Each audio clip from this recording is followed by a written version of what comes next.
Hello everyone, welcome to another exciting episode of Dayspring Discussions. I am your host, Sean McGahee, and this is a show where we talk about movies, TV, sci-fi, fantasy, comic books. If you geek out about it, we're going to talk about it. You can listen to Dayspring Discussions on iTunes, YouTube, Podomatic, and Patreon, and contact Dayspring Discussions on the Facebook group, Twitter account, and dayspringdiscussions@gmail.com. Hello everyone, and it is that time again of the week where Dayspring's Discussions discusses the Star Wars saga, guys. This is episode 4, so if you're tuning in for the first time, we are running through the live-action Star Wars films in preparation for The Rise of Skywalker. Once a week, we sit down, we watch a movie, and then we give a fresh review on it.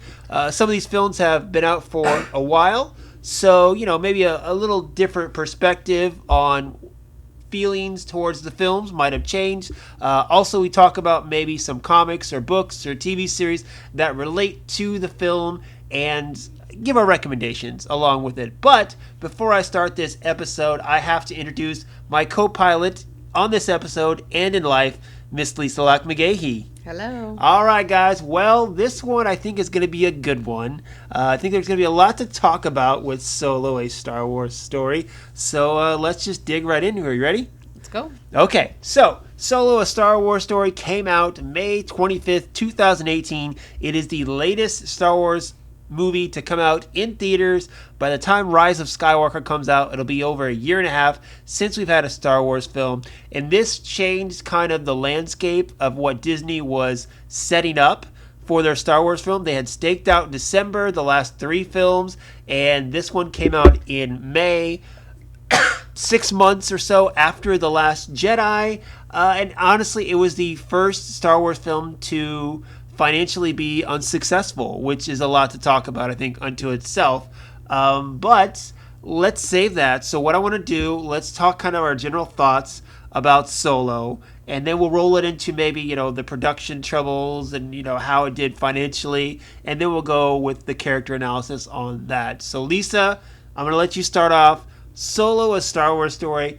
General thoughts on the film. What do you think about it? And also maybe some of your highlights for it.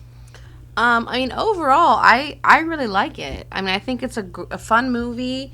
It's definitely entertaining. I don't feel like there's times where you're sitting there and you're like, oh, the scene is dragging. Obviously, I think there's some kind of strange things in the plot in a few places where maybe I would have gone a different route if I was. What strange things? Well, just a couple. Obviously we're talking full spoilers, but the girl, I forget her name. Kira? Beckett's girl. Oh yeah, I know who it is. Why would in the world would she sacrifice herself just for a job? Val. It's just for money. Come on now. That seemed a little unrealistic to me. But at the same time, we realized that they were in trouble if they didn't get the stuff. And they were going to die anyway. Not necessarily. Crimson Dawn was going to kill them. Except Beckett always has a plan. And if they were really a couple, I feel like she would have known that Beckett would have found a way around it. It just seemed unusual to me to sacrifice yourself when you're doing a job for money.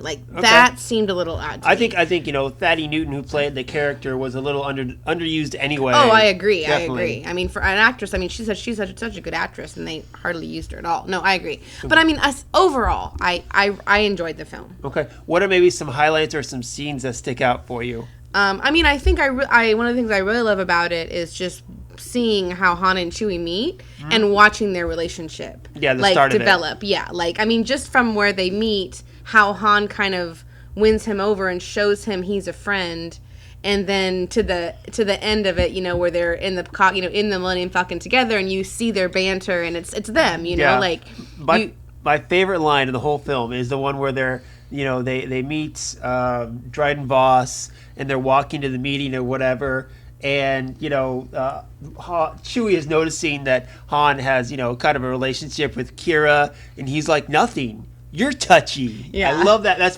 the best delivery. I love that line. Yeah. Well, and it's just really, I thought showing their relationship. Well, and then also Han and Lando. Seeing how they meet and the animosity between them. I love how what's his face does as Donald Glover. Yes, as Lando. I think he nailed it. Oh yeah. And I mean, that's Excuse me. second favorite line. He's like, "I hate you." I know. Yeah, I mean, I really think the film did a really good job of showing Han's backstory, how he and Chewie met, which everyone had always wondered about, and then how he and Lando met. Because, they kind of, in the original trilogy, you get that, like, they're friends, they're not friends. They're friends, they're not friends. Like Han and Lando. Frenemies. Like, you're not, exactly, like, you're not really sure, and not like you find out what the story is. But that's the thing, too, is one thing, yes, we see how they meet, and we see them go on this adventure, and kind of how their feelings are towards each other, but I feel like this isn't the last time they see each other before Empire. I don't think they're going to have either. other run-ins, and I hope they, whether we get it in books or, TV shows or comics or whatever, I hope we get more of that, of course. I mean, people, at the very least, a lot of people liked a lot about this film, but I think if everyone were to pick a number one thing, it would be Donald Glover as Lando. He was so good. I'm hoping we get more of him, whether it be in spin-off films or TV or something like that, too. So, but yeah, overall, again, I enjoyed this film. After The Last Jedi, that was a very heavy film. As far as story-wise, but also fandom-wise. Obviously, there are some things surrounding that. So to go from that to Solo, it's a fun space adventure. It's got a lot of jokes. It doesn't take itself too seriously. Everyone in it, I think, does a great job with their parts.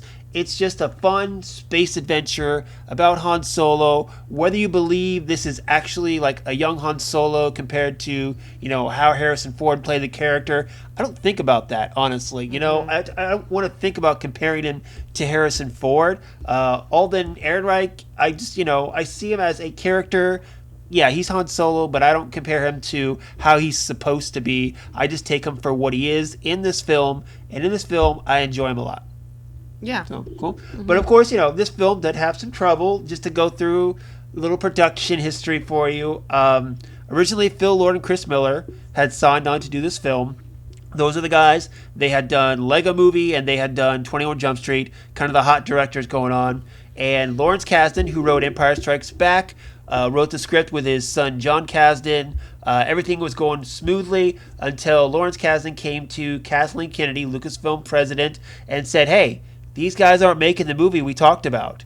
And turns out they were making some wacky movie that was compared to Ace Ventura, allegedly. So in the middle of production, Kathleen Kennedy fired them and then brought in Ron Howard, kind of friend of the family, Ron Howard, to almost redo the entire film.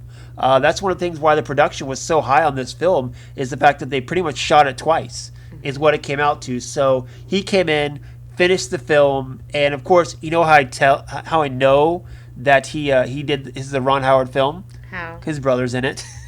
Who's his brother in it? Yeah. I didn't see that. And he puts his brother. No, I know his brother's in everything he does. I didn't notice his brother. He's the robot cage match guy, the one that L3 grabs. Oh, okay. Yeah, because he's in all the Ron Howard. Yeah, no, films, his brother's in all his films. Yeah, Just like Bill Murray's brother is in all his. Exactly, films. you didn't notice him though, but well, not all of them, but no, I mean, I did. I forgot. Anyway, so this is definitely the most troubled of the Star Wars films. So the budget on this one was between 275 to 300 million, and it only made 392 million compared to the previous film, The Last Jedi, that made 1.3 billion. So, it cost 300 and made 392, but if you add marketing and all that stuff in there, this film needed to make probably a good 700 million actually to break even, and obviously didn't do it. So financially it was unsuccessful, but I don't blame the film itself. Like I said, anyone who goes and sees this film for the most part likes it, except for I met my first person tonight who said they didn't like Solo, and it was that guy I was talking to you about, the guy who had been to London and done the Harry Potter tour. We were talking because he had a Deathly Hallows shirt on, and then we started talking Star Wars, and he said, "Man, I didn't like Solo, What didn't he like about it? He said that wasn't. He said what most people say, that wasn't Han Solo.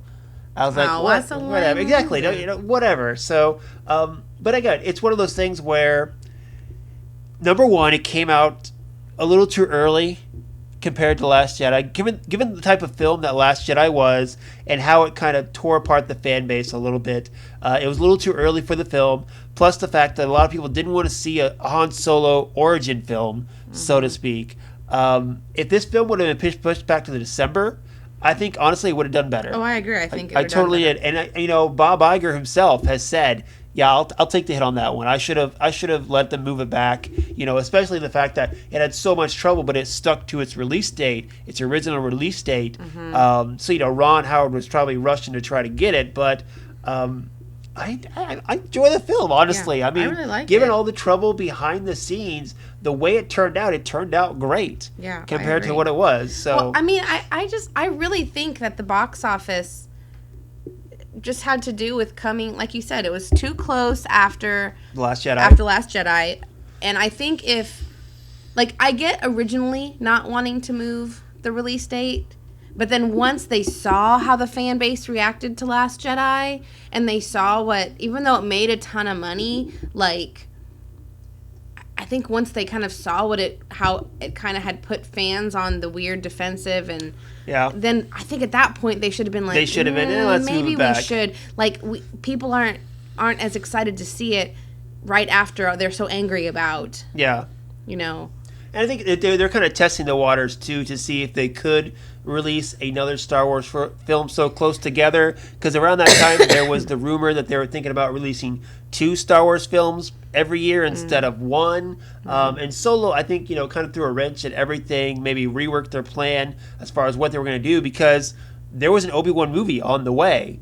And word has it, this was, a thing that kind of, threw kind of a wrench in that as well, and made them turn it into a TV series, which I'm happy with, if that's the case. I think the difference is, too, I think at this point with Star Wars films, Disney has a little bit of a jaded perception of what makes a movie successful. So, not every movie can make over $1 billion. Yeah, and the reason why this film was, lost money a lot of time it's because of the production, because it cost so much to make to begin with. If everything had gone smoothly, they didn't have to basically reshoot the film, it would have gone a lot smoother and not cost as much money, in which case they wouldn't have taken as much a loss on it. Right. Well, and if they were making these kinds of movies more often, then they wouldn't be such spectacle films, so they wouldn't have to make as much money because they wouldn't cost as much money. Yeah. And, I don't know. I kind of like how they're doing it now. I'd rather just get a movie every once in a while and let them focus more on the TV shows. Yeah, and especially the shows are so good. Since the entertainment landscape has changed too, the fact that with streaming there is so much more you can do. For me, my television watching, I enjoy the streaming shows or the cable network shows so much more than something that say like on ABC or NBC, because they're not limited by trying to be family friendly, I guess you would say. Comparing, Agents of S.H.I.E.L.D. to Daredevil, okay? They're on a streaming service. They don't have to worry about, pleasing everyone. Right, but Star Wars is still going to want to be family friendly. It's true, but at the same time, you can tear that edge a little bit more. I feel like I think Star Wars is always going to be, family friendly entertainment, but you can go closer to that line. Yeah, I guess you would say, on a cable network or on a streaming service. Compared, I said this, I think it was last week or something like that, when I watched Arrow versus when I watched Titans. Titans is a much more violent, bloody thing, but you're talking about people who go out at night and beat the crap out of people. I mean, it's gonna be a little violent. There's last week's episode of Arrow when this girl is pissed off about something and she says frick. That's not what a normal person would say, but because she's on the CW, she has to say frick instead. Right. But excuse me, I do believe Disney's going to continue being safe like that. Yeah. Because Star Wars doesn't need to have that kind of stuff. I can see them, again, with the streaming service, I can see them going a little more towards the edge, but they're not going to cross the edge. No, they're not going to cross the edge. There's no reason to. No it's reason, not necessary. especially with their film. In the films, they're always going to keep family friendly. And, the fact that Star Wars has always been event films because they've come out, trilogy-wise, 3 years apart. Then they moved it to 1 year with, recent years. This one was 6 months. Now it's going to be a year and a half later before we get Rise of Skywalker. And then we're not going to get anything. And then it's going to be 3 years. Allegedly, we don't know because of how production and stuff is going lately, but it's going to be another 3 years at least before we see another Star Wars film in theaters. Right. So again, it's the specialness of it that maybe makes it do so well.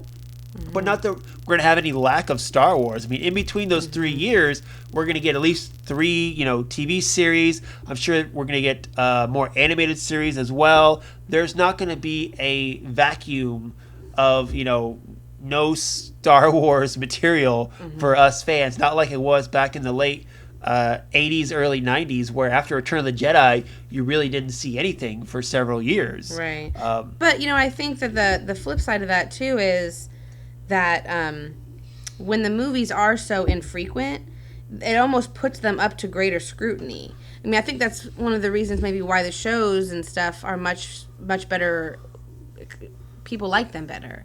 You get a lot more people. Like, when we talk about, like, real Star Wars fans, like, I'm talking to people who don't, not the ones who only watch the movies. Okay. Ones who watch the movies, read the book, watch the shows, read the comics. Those people, the shows are their favorite part, by and large. And, I mean, I think that has to do with, number one, the quality of the shows. I mean, we're totally getting on a tangent here. But, we are, but let's go follow this a little bit longer. Yeah, here. but I mean, I think a lot of that has to do with the quality of the shows and the story runner. I mean, I think that the stories in the shows are getting better and the stories in the movies are getting crazier. But I think part of that has to do with the shows have a creative direction. Where the films, because they keep bringing in different directors who want to do their own thing, they're not sticking with the creative direction there's there no for Star grander Wars. plan Right. for Star Wars films. But the shows do have a grand plan. And they work together with the books, and they work together with the comics, and they work together with the story group. I see where this is going.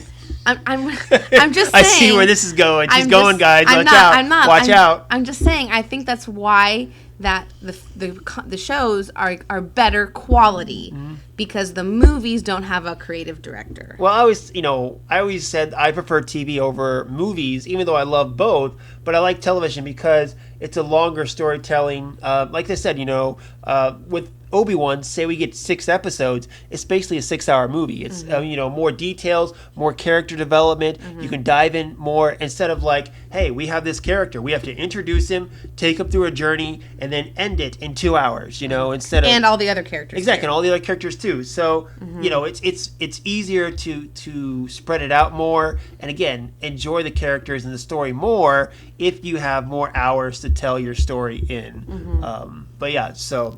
Okay, let's stop that for now. Okay, I stopped already. And let's go into it. Okay, so let's just dive in here. Okay, the main man himself, Alden Ehrenreich, as young Han Solo. Now, as I said, a lot of people were kind of criticizing they didn't really want a Han Solo origin story. But, given the fact that Han Solo is such a popular character, that's what we got. Starting the spinoffs, that's what we're going to get. Lawrence Kasdan thought he had a worthy story. And if this is, the story he originally came up with, I like this story. I think it's a worthy story worth telling. So I'm fine with that. This young guy comes in, and of course, all he does is get crap for not being Harrison Ford. I thought he did a really good job. I thought he did a great job. Great job. I mean, he wasn't trying to be Harrison Ford, but I think he did a great job being Han Solo. Yes. A young version of that. I mean, he had the way he used his voice, the way he said things, the interactions he had with the people around him. I thought it was very Han Solo. He was charismatic. Yeah. Charismatic. That's what he had. He embodied what Han Solo is at his core without actually being, Harrison Ford. And so I don't understand these criticisms of people like, well, it's not Han Solo. It is Han Solo. Like, he totally was Han Solo. Yeah, I mean, this is 10 years before A New Hope, I mean, it's like I tell people with Luke, where there's a 30-year difference between Return of the Jedi and, Force Awakens or Last Jedi, and I'm like, are you the same person you were 30 years ago? You got to go through different life experiences. I mean, obviously when we get to A New Hope, he's, much more cynical and a more hardened character. Well, look at what happened to him. If you go based on this story at all, no wonder he becomes more cynical and hardened. If you add on top of the stuff that we don't know what happens to him in the next 10 years, of course, he's going to be a little more cynical in the world too. But yeah, he was entertaining, and that's the main job, to be entertaining and very charismatic, which is what I loved about his character. Which, by the way, I'm reading that book, Star Wars Icon Han Solo, and I'm not a big Han Solo fan, but it's interesting, because it's all the behind the scenes where it goes from George Lucas's first, conception of who Han Solo is, all the drafts he goes through, concept art, to where Harrison Ford gets cast, how he handles the character, how he looks at it, through that whole thing, all his stories in the comic books, and then, of course, coming back for Force Awakens. And I just got to the part in the book, the last part of the book is when Solo comes about. So we'll see how that goes. But I'm enjoying the book, actually. It's very interesting, all the behind-the-scenes little tidbits. And there's a couple quotes in there from Dave Filoni. And one thing Filoni talked about was in Clone Wars, when Matt Lanter, I think his name, who voices Anakin, he told him, I want you to be a mixture of Luke and Han. I want you to, walk in a room and have that, doe-eyed kind of optimism of Luke, but I want you to have the swagger of Han. I want Anakin to walk in the room and be immediately everyone feel him, that he's there, is what it is. And I found that very interesting, that Filoni would have that quote about Anakin. And then I thought about, too, I was like, could Hayden Christensen pull that off? No, but Matt Lanter did a great job. Well, of course, with the hope of the animators, yes, he did do a good job of it. So, but yes, Olin Ehrenreich did a very fine job, so I'm perfectly fine with his performance in this film. All right, so this was also the first Star Wars film where we got Chewbacca that was not Peter Mayhew at all.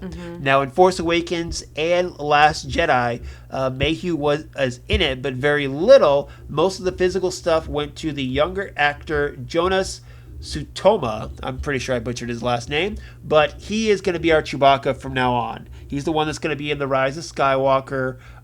He is the new Chewbacca, so to speak. And again, going back to the book, the Han Solo Icon book, where they were talking about parts with Chewie, about how in The Force Awakens, Mayhew would sit down with Jonas and they would go over old footage of him as Chewie in the original trilogy, and he would talk to him about how he moved and why he did this and that and stuff like that. Basically being the apprentice to take the mantle of Chewbacca. You gotta love Chewie, though. He's your best friend. In this film, of course, we see how he meets Han. And one thing I've said this about, the film is, the film is Han Solo through Chewie's eyes. Because, they meet, the first thing you do is they meet up with Chewie, he saves his life, and one thing I noticed after, the second reviewing of the film is anytime Han does something right or good, he makes a decision to do something good, it shows Chewie. So, Chewie is watching him the whole time, seeing that even though Han wants to be a scoundrel, that he wants to be, he can't hide who he really is. He's a good guy, and Chewie knows he's a good guy, which is why he sticks with him all those years. I mean, in this film, Kira's like, I may be the only person who knows who you really are. You're the good guy. Chewie knows he's the good guy, too. Why do you try to do an accent whenever you pretend like you're talking like her? Because I'm trying to quote, it's okay? Terrible. It's terrible, yes. It's terrible, but anyway, yes, Chewbacca in this film, did what he had to, he was Chewie. And you gotta love Chewie. Any thoughts on Chewie? No, I just really like how they really do actually, besides the fact just showing Chewie and Han's relationship, they do give you a little bit more about Chewie's, his personal backstory. His history, too. Because really, in all the other films, you don't really learn anything about Chewie. Yeah. Everything I know about Chewie, I either learned from the books or the Solo movie. So they were talking about the Clone Wars. They were talking about the Aftermath books, and I had totally forgot you told me about how, after the war, Chewie stayed on Kashyyyk with his daughter or something, or I don't remember exactly. Yeah, he stayed with his family. Yeah, is what it is for a while. Yeah, there's a large part of one of those 3 books that takes place on Kashyyyk. But yeah, with that, but well, that's what I'm saying. I never really knew anything about Chewie outside of the books, because really in the movies you don't know anything about him. Yeah, they don't really ever go into his character. He's there to support Han. He's not there really as a character himself. But the books, there are several places in the books where he pops up, and you learn about his. And they did a good job, I think, in this, and finally giving you in the movies a little bit of Chewie. Yeah. And I was thinking about watching the movie too. Thinking about The Force Awakens and, when Han dies and Chewie's reaction to it and all that stuff too. It just, it makes that more, impactful, I think, watching their beginning and then jumping to Force Awakens and seeing, Chewie's reaction to Han dying. So gives it a little more. Makes it even sadder. Exactly. Makes it even sadder. So, all right. Woody Harrelson as Tobias Beckett. Here is my question for you. And I thought about this. I knew I was going to ask you this question after we were done watching the film. Okay. So with Beckett, do you think Beckett is a kind of character that Han inspires to be? Or is he the type of character that is more of a cautionary tale of what Han could become? I mean, I don't think that Han aspires to be him, no. I mean, I think Han sees his flaws. He does. Han's already smarter than him.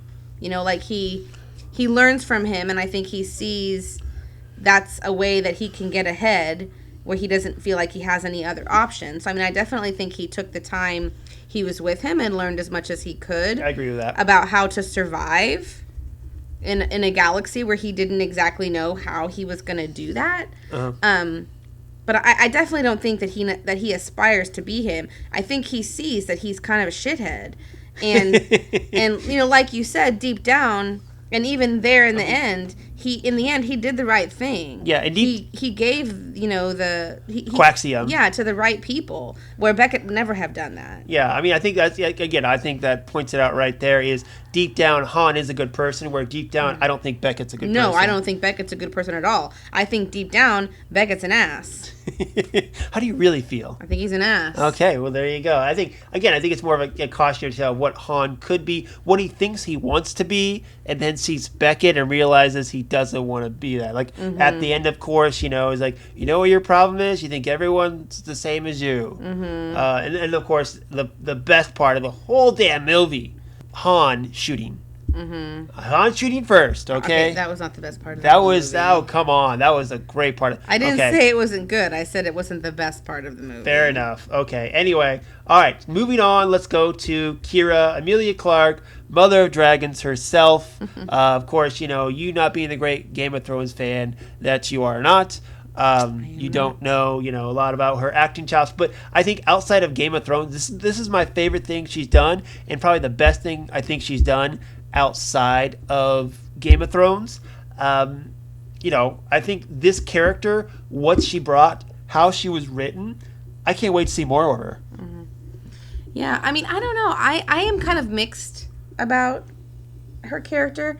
I'm kind of mixed. That's one of the things I don't like so much about the film is the Crimson Dawn and the whole Kira thing. I know that they had to bring in a Kira character because it prompted all of what Han did. Yes.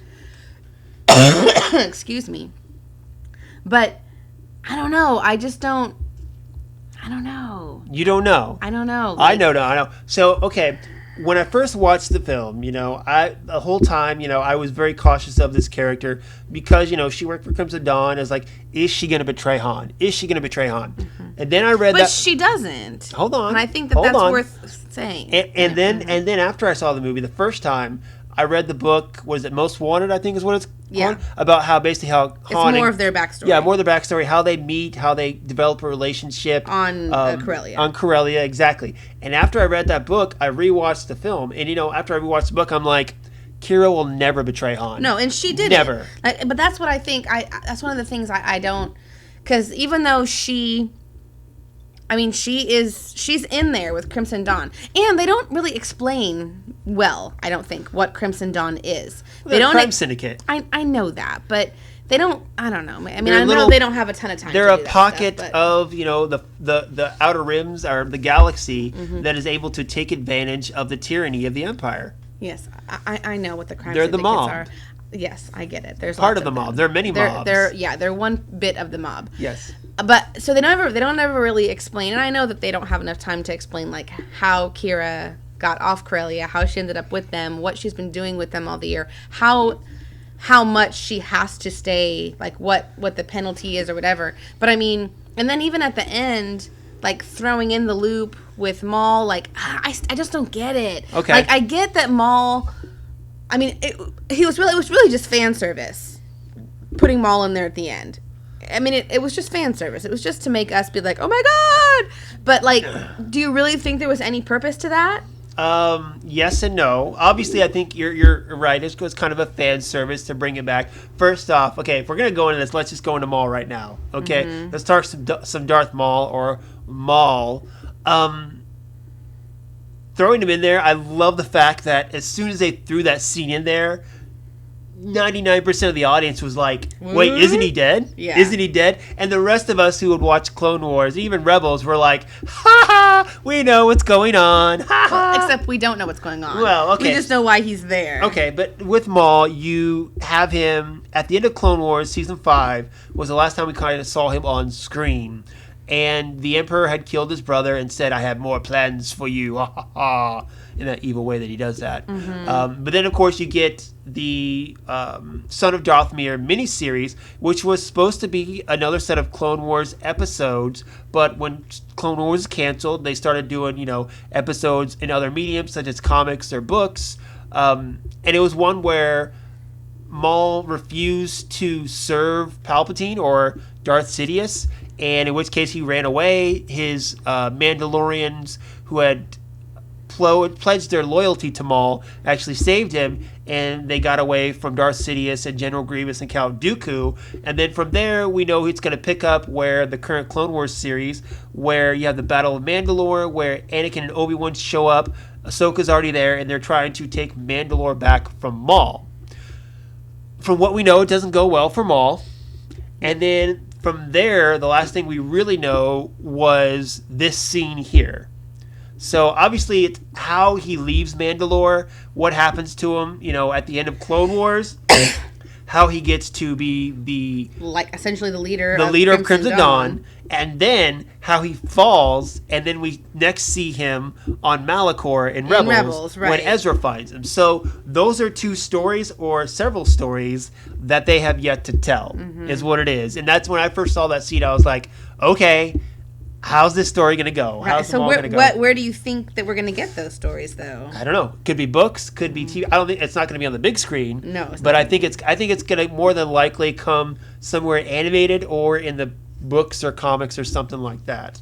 But Maul is, I've said this before. With Clone Wars and Rebels, Maul is my favorite Star Wars villain. Not Darth Vader, not Sidious, but Maul is my favorite Star Wars villain because of what they've done with him, because what Filoni has done with him and his team on the animated side. He's my favorite villain. Yeah. So I'm all in as to what happens to him, how he rises to Crimson Dawn, how he falls from Crimson Dawn.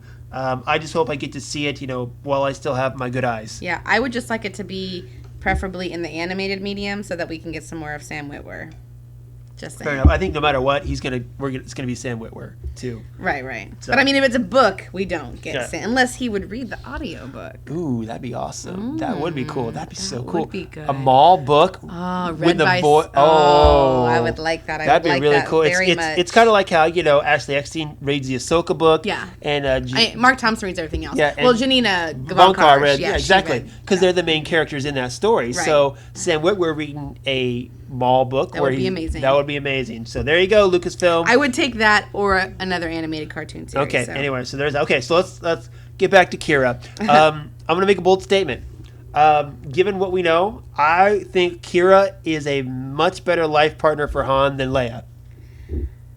Well, I have always kind of thought that Leia and Han didn't really make a whole lot of sense. I think okay, I want to talk about that too, but we're going to table that until we get to Force Awakens. Okay. So then... But I'm just saying, I think Kira, the type of person that Han is a better match than what Leia is.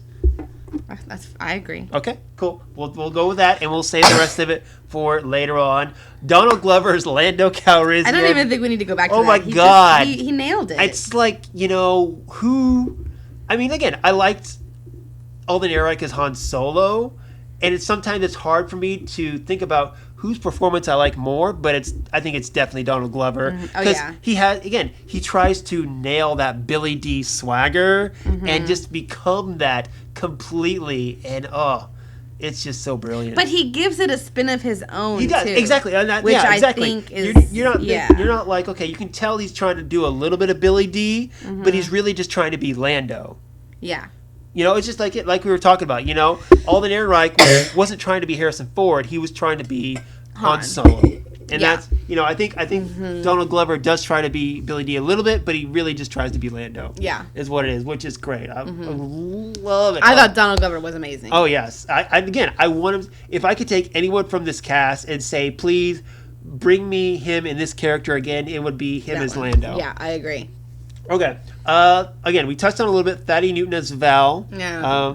I don't think we really have to do. No, I mean her character was barely used, and then she died in a really stupid way. Okay, fair enough. Phoebe Waller-Bridge as L3, another great. I love L3. I just want to say, I mean, you know how I am. I feel like, and I said this before. I think that what the Star Wars films were missing, for me, in the first 6, really, were they missed out on opportunities was in the prequels. I think they missed. Well, and in the original trilogy, I think where they missed out was more droids.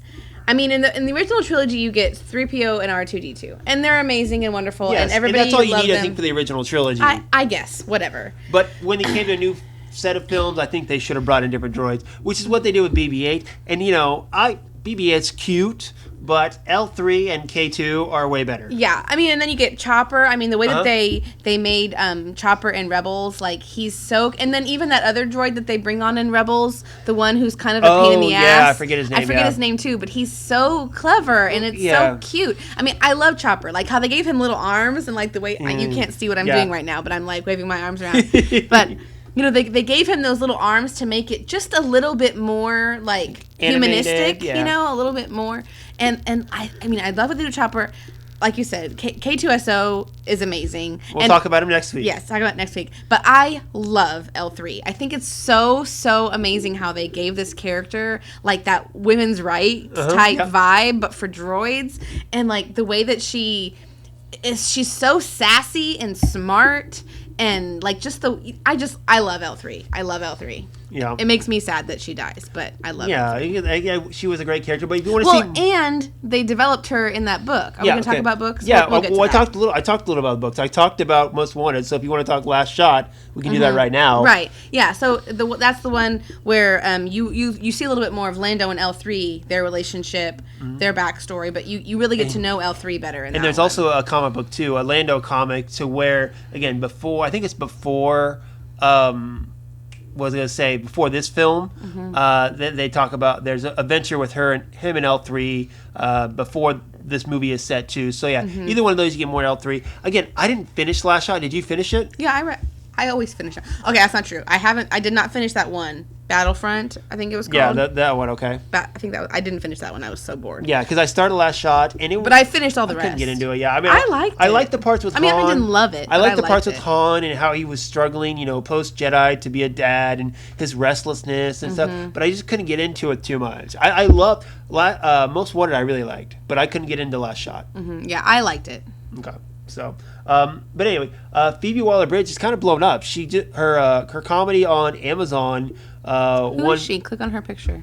Anyway, she won an Emmy this last year for her show. Was it Fleabag on Amazon? And this, see that's a picture of her. We're on IMDb, and there's a picture of her holding all her Emmys right there. But yeah, she's blown up. So she's got a lot of stuff she's doing. She signed some big deal, I think, too, with one of the studios, so she's going to be busy, and it just goes to show you, she was a talented person, and what she brought to L3, and she was on the rise, and just her part that she played in a suit, if you look behind the scenes stuff, she was in this like suit the whole time, being L3, but brought that character so much life. Just goes to show you, just because you're playing a robot, or you're a CGI character or whatever, Andy Serkis, for God's sake. Yeah. You can still tell there's a great performance there. Well, that's one of the things I think that Star Wars is also doing better with their droids now is, R2 and 3PO, they were 3PO was actual person in a costume, so it's harder for him to move, to be to use his physicality as a part of his role. And obviously R2 can't. Yeah. I mean, but I think in the more recent droids, I think that's one of the reasons why K2SO, L3 are so, like, they're such, why the characters feel so human. And why they're so much more relatable, I think, than the older droids, is because they are, like, it isn't a person in a suit. It's like with the CGI. I mean, it's capturing it's capturing their faces and their, you know, I mean, there's all those. Oh, we'll talk about Rogue One next time, but yes, we'll talk about Rogue One. Yes, we'll talk about that. But also too with L3, we come to find out she's part of the Falcon. You know, when she dies, they plug her navigational system into the Falcon to help get through the rest. And it's not just her navigation. I mean, they basically, her mind becomes one with the Falcon. And then of course when the Falcon really is a she. Yeah, when they do that, they go back. You know, and you think of that part in Empire where. You know, Han wants C-3PO to talk to the Falcon, and C-3PO is like, I don't know where your ship learned to communicate. Yeah. You know, and then you look at that scene again, and it's like he's talking to L3. Yeah. You know, and that's the great things about the prequels. You know, Solo, Rogue One, any of the expanded universe. It adds layers to the saga. You know, it adds depth. It gives you a backstory. So where you watch that film, when you watch Obi-Wan in A New Hope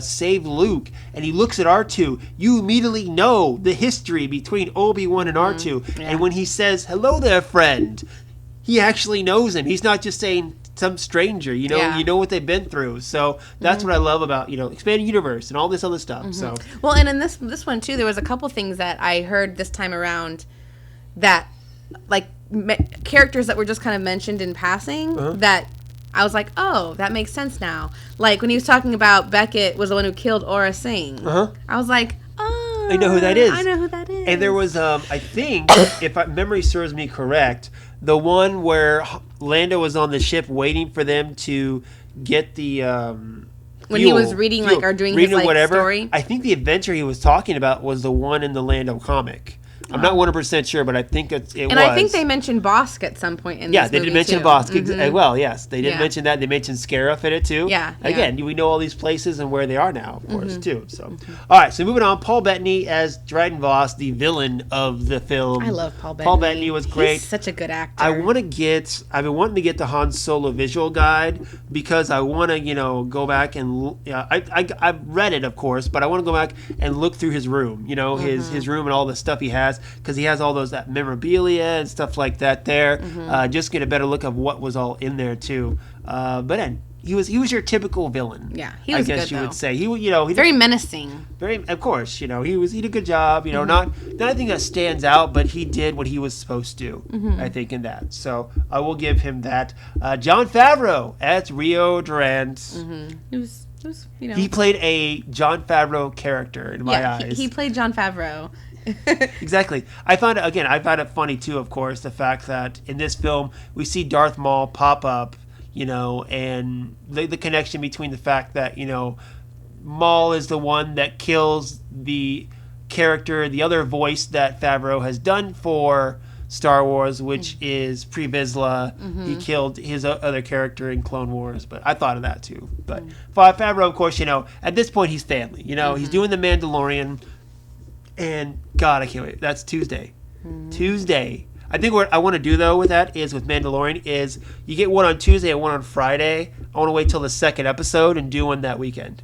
So we're not going to watch any on Tuesday? We're going to watch it, but I don't want to talk about it online here Oh, gotcha. until the second episode is what I'd rather do. You know, watch the first episode, but wait till that second one a couple days later and then talk about it. Of course, by then I might be too busy playing Jedi Fallen Order. True story. I'm going to go so far behind on my hockey season because I know Fallen Order is going to take so much of my video game time is what it is. So anyway, okay, so Jon Favreau, Enfys Nest, played by Erin Kellyman. What do you think of Enfys Nest as a character? I mean, you didn't get a lot of her, obviously. No, you don't. I mean, and I think it's just a taste of, I mean, what they're trying to accomplish is, you know, it's just a tiny little piece of the story. But I mean, I think she did a good job. I want to see more of her, of course. But here's what I wish they would have done. I don't think you didn't read the Solo book or listen to the Solo book. No, I didn't. So there's an epilogue in the Solo book, which is Enfys Nest when she gets the, what's it called? Tritium or something like that. The fuel they're stealing. Coaxium? Coaxium, that's what it is. When she gets it, that you find out where she's taking it. And where she takes it to is Saw Gerrera. And in this scene, you see Saw, and you see a little Jin pop her head out. Mm-hmm. And you see Infus Nest have a little conversation with Jin about, rebellion and giving up and never and fighting and all this other stuff. And, leading into the previous Solo Star Wars spin-off film or whatever, that would have been a nice, little tag, I think, if they would have shot that scene and put it at the end of Solo, I think, it would have been cool. Yeah, like even if it was like a post-credit scene. Yeah, exactly, a post-credit scene, exactly kind of what it would have been, just to tie into Rogue One, the other spin-off film that they've done. So, everyone else, Lady Proxima, there's nobody whatever. Else really talking but about. That's pretty much all it is. So, so that's pretty much it. This film's great. I mean, it's so entertaining. Yeah.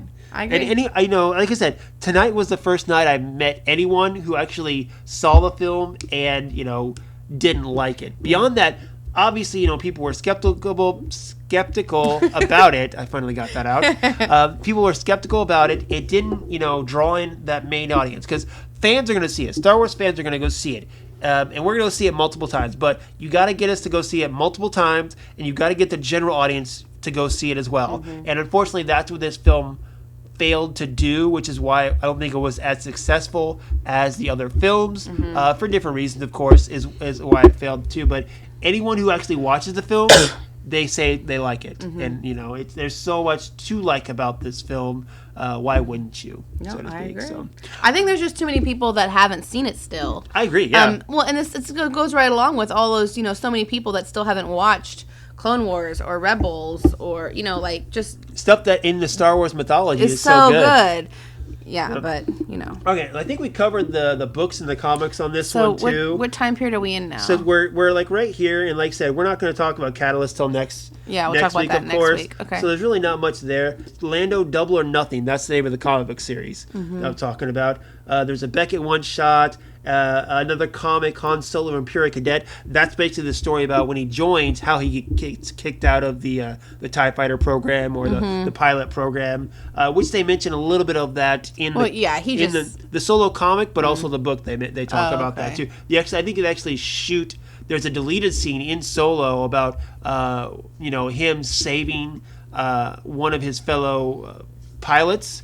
And then because of that, he gets put on trial for doing, what he wasn't supposed to, and that's how he gets kicked off and goes to infantry. And there's a whole deleted scene about that too. So, but yeah, I mean, there's not a lot as far as expanded universe stuff towards it. Next week with Rogue One, I want to talk some Rebels, so we'll get to that too. So, so that's it. That's it for today's episode, guys. Of course, time for you to fire back on the social media groups and Gmail account. Let us know what you think about Solo, a Star Wars story. If you haven't seen it yet, I think we, number one, spoiled some stuff for you. But number two, why haven't you? Yeah. It's a good Star Wars film. Honestly, I mean, the only Star Wars film I could say I honestly really don't like are Episode 1 and Episode 2. All the other ones I like. I mean, I know you like Rogue One better than this one probably. Yeah. But I like this one better than Rogue One. Because to me, it's more of my type of film, I guess, where it's it's an adventure. It's got a lot of comedy to it, and it's more. I enjoyed Rogue One, but I like this one more. But next week we are going to be talking about Rogue One, a Star Wars story, and I'm sure we have much to talk about at that time. Also, guys, like I said, Mandalorian comes out. That's right, the first ever Star Wars live action TV series comes out Disney Plus on Tuesday.